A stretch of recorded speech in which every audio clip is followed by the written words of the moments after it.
Paso a presentarlo. Carlos es arquitecto por la Universidad de Mendoza, diplomado en Administración y Control de Obras Civiles, aquí en Loncuyo, inspector de obras para edificios del IPB de Mendoza, el Instituto Provincial de la Vivienda, capacitador permanente de inspectores en el IPB, representante técnico de Scaglia Construcciones Civiles, asesor técnico en la formación y gestión de emprendimientos inmobiliarios.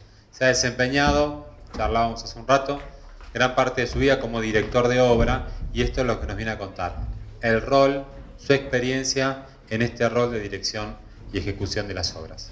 Gracias. Bueno, buenos días. Gracias a la Cámara por promover estos eventos, donde realmente, como han dicho las personas que estuvieron anteriormente, si nosotros no compartimos las experiencias con ustedes, de nada sirve. Saber mucho y ser egoísta es el peor cargo de un profesional. Lo más noble es quizás saber poco, y lo poco que uno sabe poder transmitirlo, porque seguramente las generaciones como ustedes lo van a potenciar, y como decían anteriormente, siempre el alumno puede superar al maestro, y de eso se trata. Mi experiencia fundamental a través de los 30 años que llevo en la profesión y 10 más anteriores como quizás obrero, dibujante, empecé desde joven en este tema, antes de estudiar arquitectura, fue dedicarme a la obra. Mucho no me llevo bien con la ejecución de documentación de obra, aunque a veces la hago en mi vida profesional, pero normalmente cuando tengo que desarrollar una documentación como parte de la administración de proyecto de un alcance que es entregar un proyecto definido o una carpeta de plano, como se llama, pido asistencia. Hoy en día con el tema de dibujo y render hay cosas espectaculares, pero toda esa documentación y esos pliegos hay que construirlos. Y en la metodología de construirlos, yo espero hoy poder aportarles mi experiencia.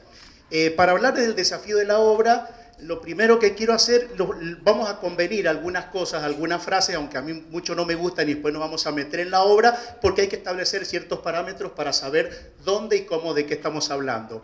Entonces, para mí las palabras fundamentales eran desafío y obra. ¿Qué es un desafío? ¿Qué es una obra? ¿Y cómo defino entonces el desafío de la obra? El desafío es fácil, enfrentar los problemas con decisión. Yo tengo que enfrentar ciertas situaciones en la obra donde debo tomar decisiones. Un director técnico que no toma decisiones no puede ejercer, porque la obra se vería paralizada constantemente. ¿Y qué es una obra? Es la concreción material de una idea. Y acá nos vamos a ir específicamente a la obra de construcción, pero una obra puede ser una obra de teatro, donde también voy a concretar materialmente e intelectualmente una idea que fue la de escribir un libreto para generar en la gente ciertas emociones a través de la actuación. Entonces yo defino al desafío de la obra como la actitud de enfrentar los problemas con decisión para lograr la materialización de un proyecto. Entonces, convenido esto, la primera pregunta que se van a hacer ustedes, bueno, pero ¿y cuál es entonces el desafío de la obra? El desafío de la obra, para mí, de acuerdo a mi respuesta y mi experiencia, es concretarla con éxito basado en una gestión de proyecto mediante la cual, con la aplicación de herramientas de acción, que es lo que voy a explicar como eje de la charla, pueda controlar un presupuesto para complementarlo en tiempo y forma sin modificar el alcance.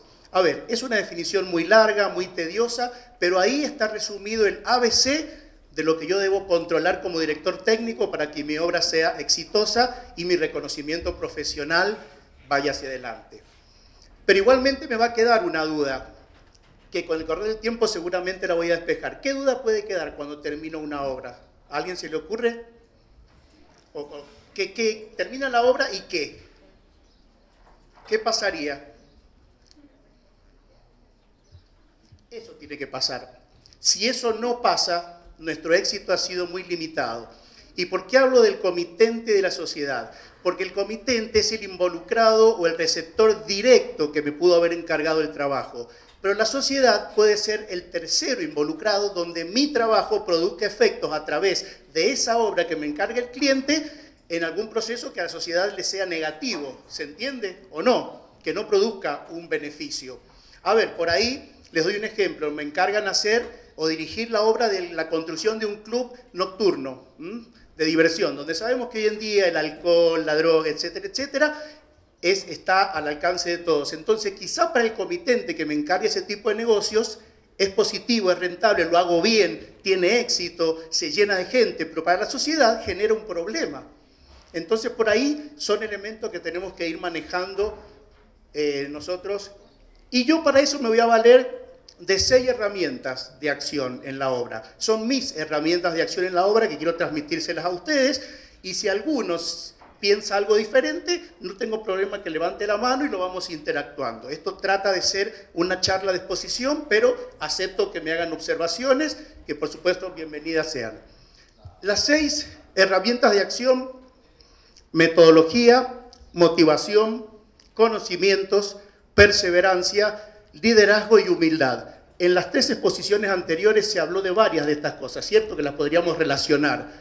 Por ejemplo, para mí Moreno es en el punto 1 excelente. Es una persona que con su metodología de trabajo me ha enseñado muchísimo. En la motivación lo veo al tercer expositor que explicó recién sus obras con una motivación tremenda, una perseverancia increíble. En el segundo caso, la gente de la Cámara, a través de Peña, en los conocimientos, por ejemplo, a través de esa cadena de valores, puedo poner muchos conocimientos en mi actividad. O sea que más o menos vi que mi enfoque podía andar, a pesar de que no nos hemos conectado entre nosotros, estaba relacionado. Entonces vamos a analizar. El primer punto, que es la metodología. Yo me apoyo en la implementación de una administración de proyecto como forma eficiente y ordenada en el desarrollo de la obra. ¿Qué significa? Que yo no puedo realizar una obra como quiero, cuando quiero y porque quiero, sino que tengo que ser coherente con algún plan y llevarlo a cabo en el tiempo, cuidando los costos y cuidando el alcance. Y aplico procesos básicos que me ayuden a controlar las variables. ¿Por qué? Con el fin de no modificar el alcance. Alcance se denomina al producto o al objetivo terminado por el cual me han contratado para hacer algún trabajo. Ese es mi objetivo y mi alcance. Y analizo y planifico continuamente los diversos riesgos, los cuales seguramente deberé enfrentar, pero podré controlar. No hay obras que no tengan riesgos. No existe la obra que no tenga riesgo. Y la palabra riesgo no es mala. La palabra riesgo es lo que nos da pie para que hablemos del desafío de una obra. Y convivir con esos riesgos y controlarlos es algo interesante. La segunda herramienta de acción mía es la motivación.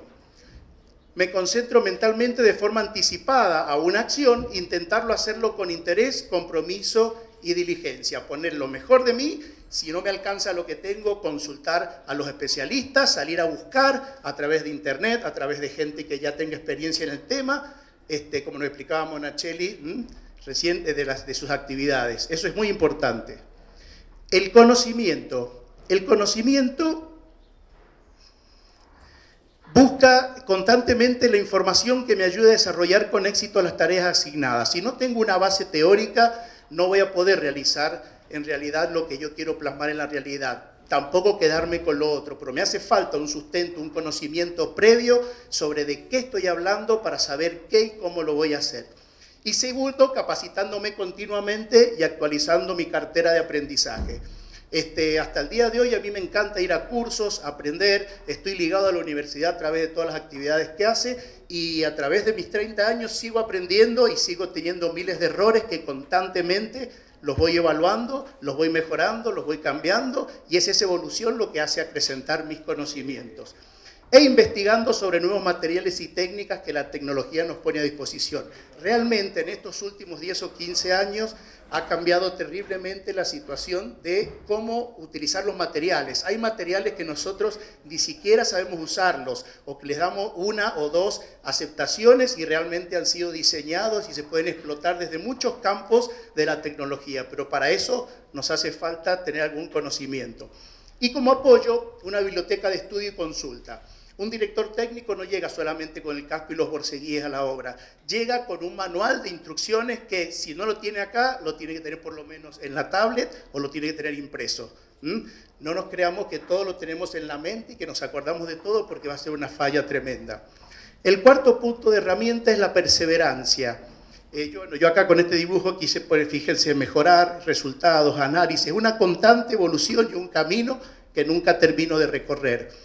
Y esa perseverancia bajo ninguna circunstancia la declino en las acciones que debo enfrentar por más negativo que sea el resultado. Cuando en una obra tenga algún riesgo que me superó, que dio un resultado negativo, tengo que ver en la evaluación cuál fue el porcentaje de lo positivo, que seguramente lo hubo, descarto lo negativo y veo de qué manera lo puedo replanificar y recontrolar para poder llegar a buen puerto. Siempre tengo que tener un plan B, con el fin de no desvirtuar las restricciones existentes. Siempre tengamos presente las restricciones de una obra. ¿Cuáles son? 3. ¿Cuáles son las restricciones que tengo en toda obra? Tiempo, costo, calidad. Perfecto, para lograr el alcance.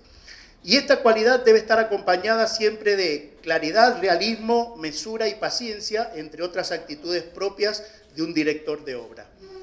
El liderazgo, que también han hablado un poco del tema del liderazgo. El liderazgo debo lograr influir. ¿Qué es ser líder? Es influir en las otras personas para que de buen modo y de buena manera y con atino puedan resolver los problemas que nosotros les planteamos sin generar un conflicto entre las personas. Entonces yo puse, debo lograr influir con aceptación social para que los involucrados aporten esfuerzos necesarios con el fin de lograr el objetivo deseado. Y liderar, tengamos en claro que no es administrar, son dos cosas totalmente distintas, ya que la administración se ocupa de ¿qué? De la eficientización de los recursos y personas para las distintas áreas, mientras que el liderazgo se centra en la capacidad de influir en el comportamiento de las personas. Y el último, la humildad. La humildad vista desde el punto de vista que las condiciones más importantes, aunque lejos de tecnicismo, son lo moral y lo ético. Lo moral es lo que atañe a la persona en la sociedad como ser humano y su comportamiento. Y la ética es la moral más la profesión, o sea, la deontología de la persona que está preparada para ejercer una actividad, sea el médico, sea el arquitecto, sea el contador o el abogado. Creer que no me equivoco, jamás. Estos son algunos paradigmas que como ejemplo yo los tengo. Descargar mi responsabilidad en otros, tampoco, nunca. Creer que puedo hacer todo solo es imposible. Enseñar sin egoísmo y ordenar con paciencia, siempre. Más bien debo explicar con facilidad, reconociendo las mejores virtudes de cada persona y aceptando sus limitaciones, que está directamente relacionado con el liderazgo. Y aunque tomé ciertas previsiones de todo lo que les he dicho, porque eso es en la teoría, ustedes van a decir, qué lindo, qué bien que me lo explicó, pero en definitiva, ¿qué pasó? Y tuve mis errores. Entonces, esos errores los vengo a poner de manifiesto a efectos de que después de cada error seguramente hubo una acción correctiva, pero que les sirva a ustedes de ensayo. Por ejemplo, fíjense ese cordón, esa viga de hormigón, tanto ingenieros como arquitectos. ¿Qué les dice a la vista?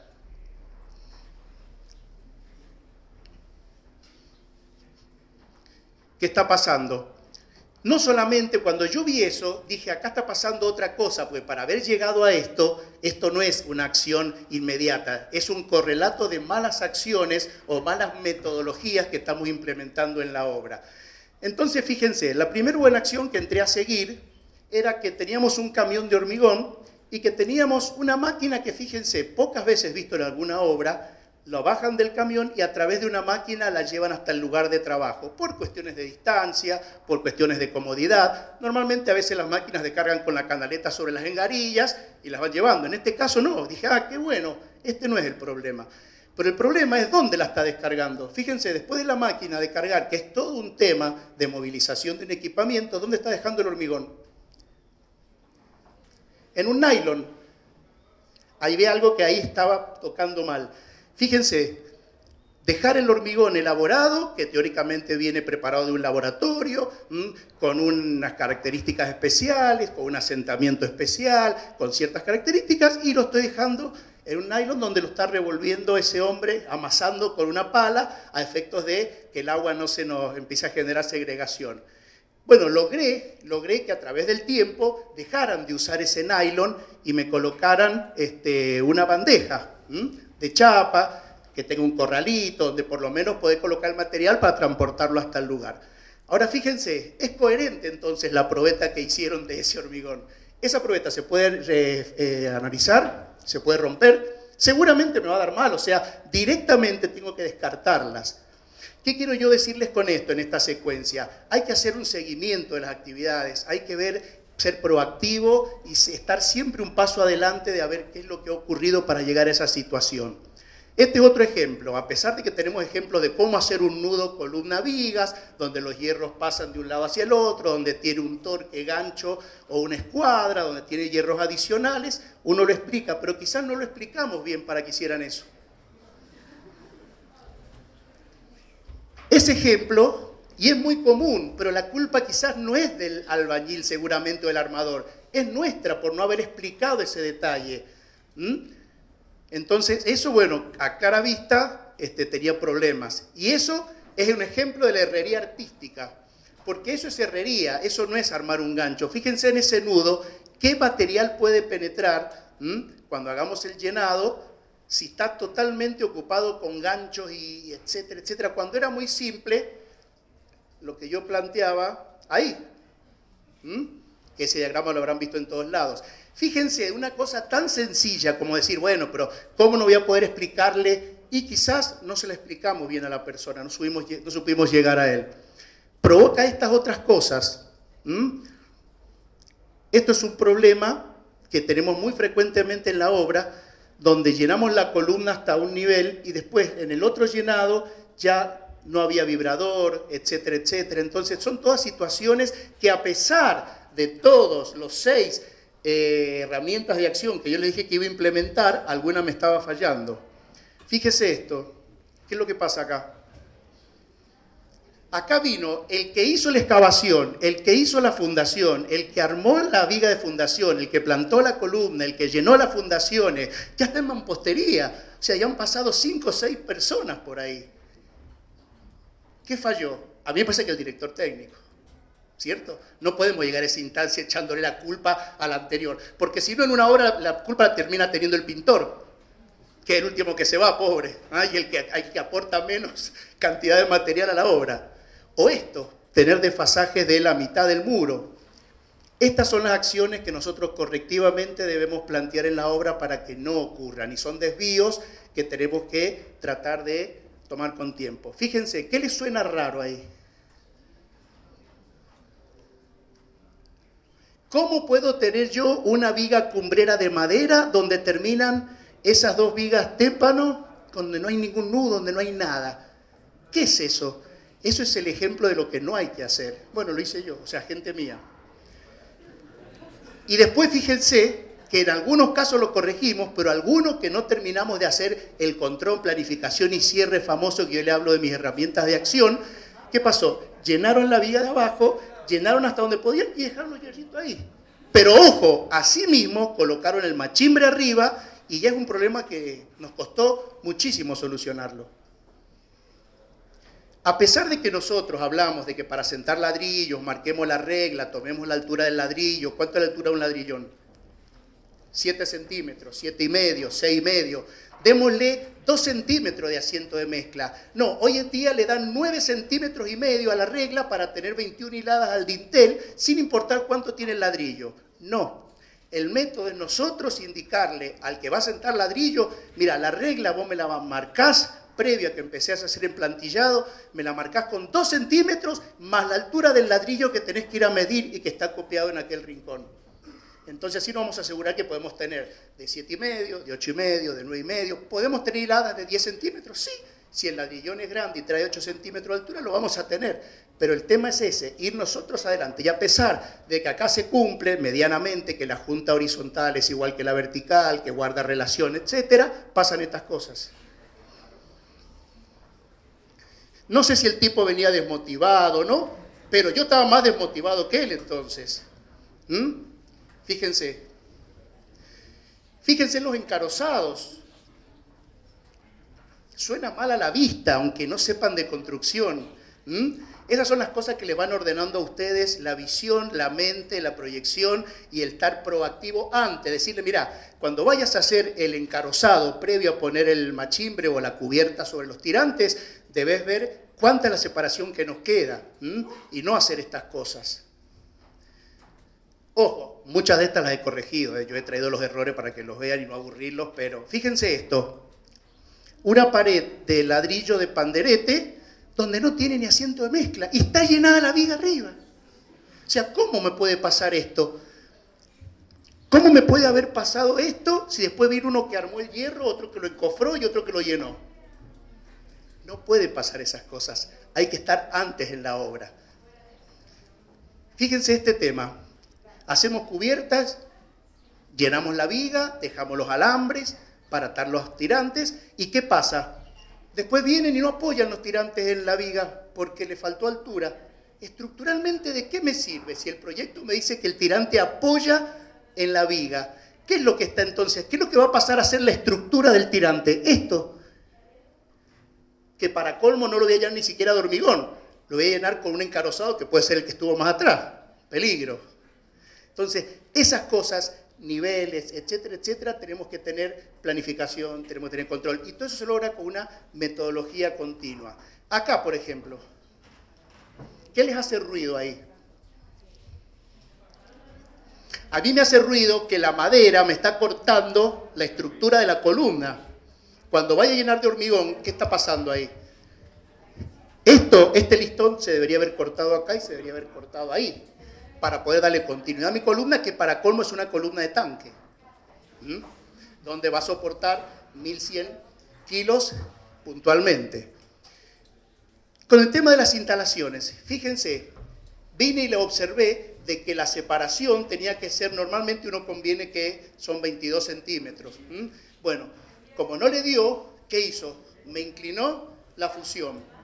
No hay nada más peor permitido que variar el ángulo de 90 grados en las fusiones, porque eso es lo que puede provocar que con problemas de presión tengamos roturas y después no las encontramos nunca más.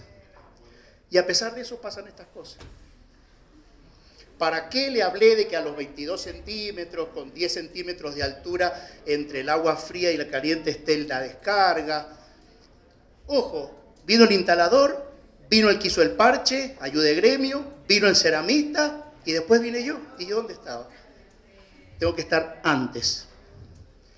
Acá, ¿qué pasa? No se alcanza a ver muy bien, pero a raíz de eso, fíjense, acá está la descarga y miren la cantidad de material que tiene que colocar. Cuando esto lo tengo que repetir en 400 casas, es un costo. Y es un costo que el cliente, como recién hablaba, me lo va a querer cargar a mí. No lo va a querer absorber él. Entonces, correctivamente, ¿yo qué tengo que hacer? Bueno, algún ejemplo de lo que corregimos lo puse, porque si no quedaría todo mal. Arreglar, volver a romper, otra ayuda de gremio, eso desequilibra la restricción triple, más costos, más tiempo. Fíjense esto, otro ejemplo. Esto es lo típico en una cocina, donde vamos a colocar un calefón, o algún lugar donde ponemos calefón. Agua y gas. Esto tiene que mantener cierta distancia, esto con esto también.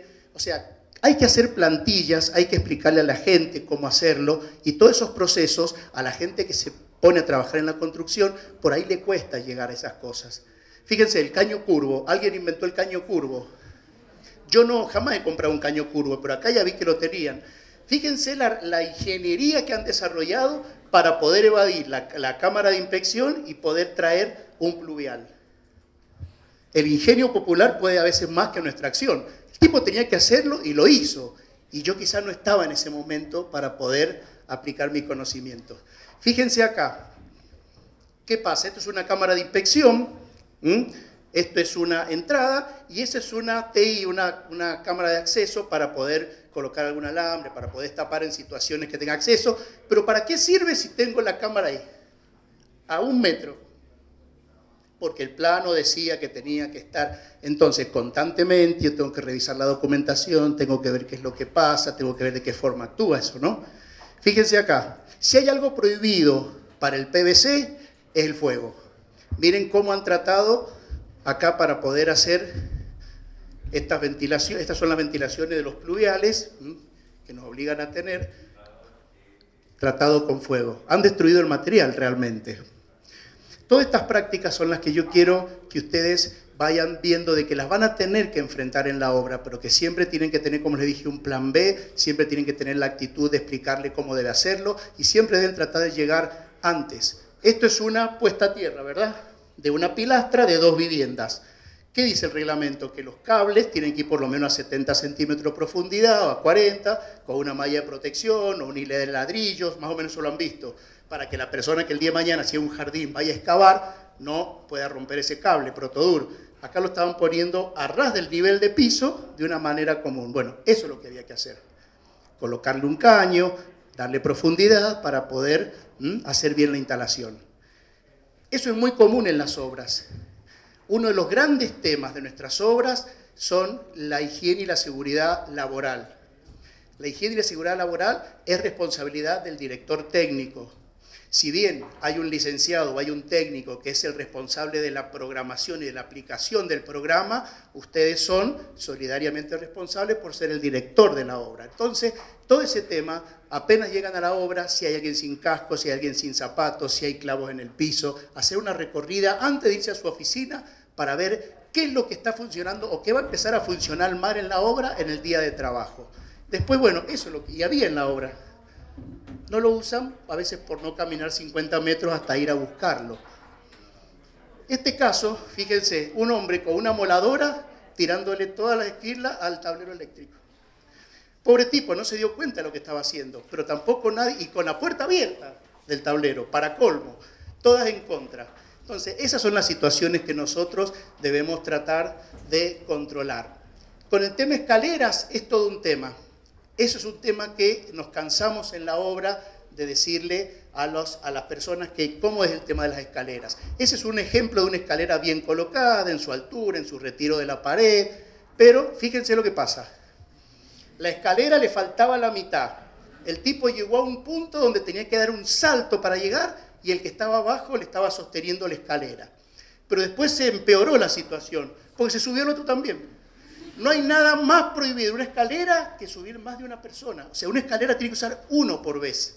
O sube o baja, pero nunca de a dos. Se le llamó la atención y después, fíjense, me fui a otro rincón donde esos dos ya lo había solucionado y me aparecieron de a 5, de a 4. Claro, para subir el balde, pobre, se le hacía más fácil hacer un pasamano, como se llama en la jerga, para llenar la losita del tanque. Entendieron que había que traer una escalera, pero trajeron una escalera demasiado larga y fíjense cómo la colocó este hombre. Estaba haciendo alpinismo, por lo menos.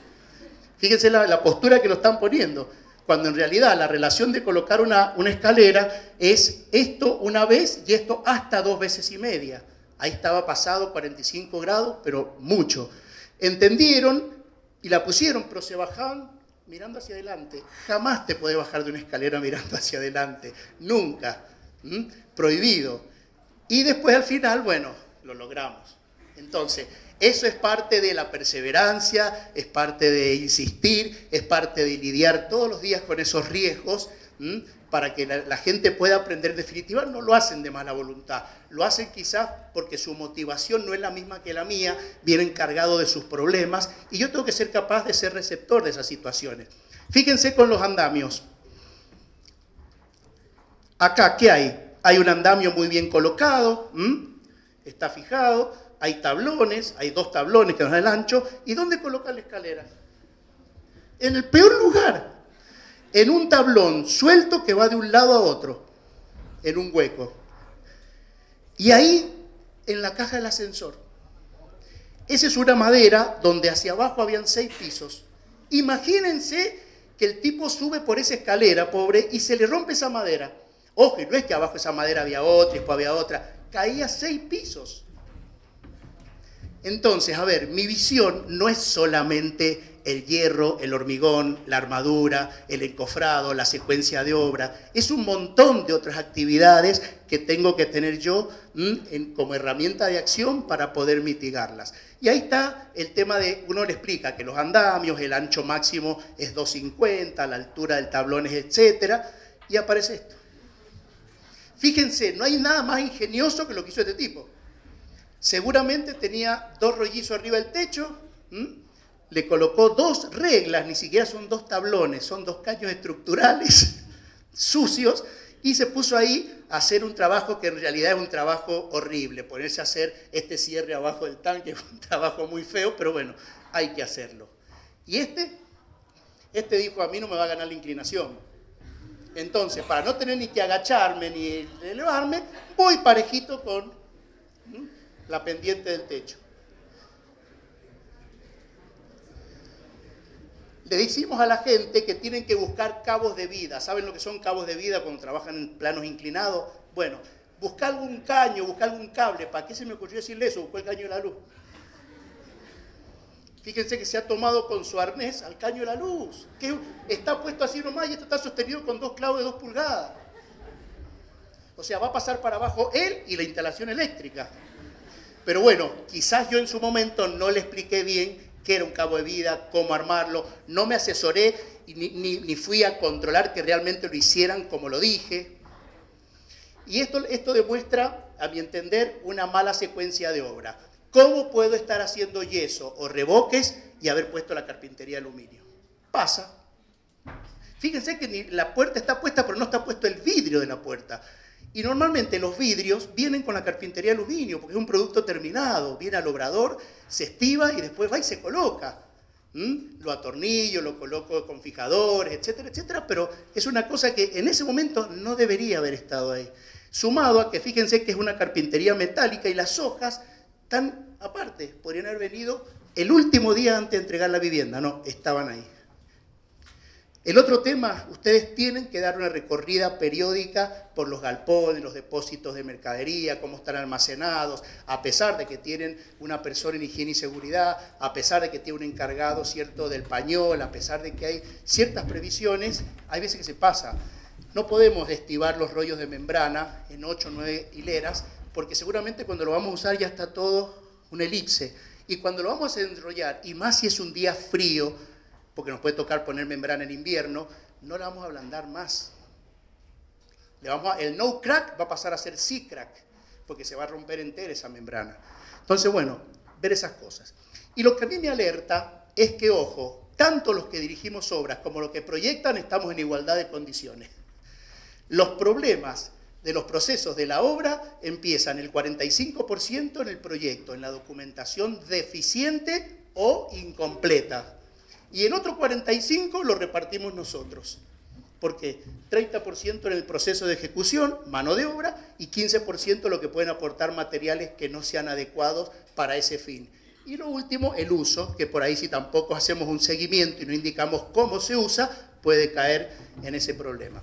Entonces, la alerta es por falta de observancia, de instrucción y capacitación, de seguimiento de los procesos, fundamentalmente de selección de los recursos humanos, de equipamiento acorde, de control de calidad de materiales, de metodología de trabajo, de parámetros de aceptación y de responsabilidad profesional como director de obra. Y a pesar de todo pasan estas cosas.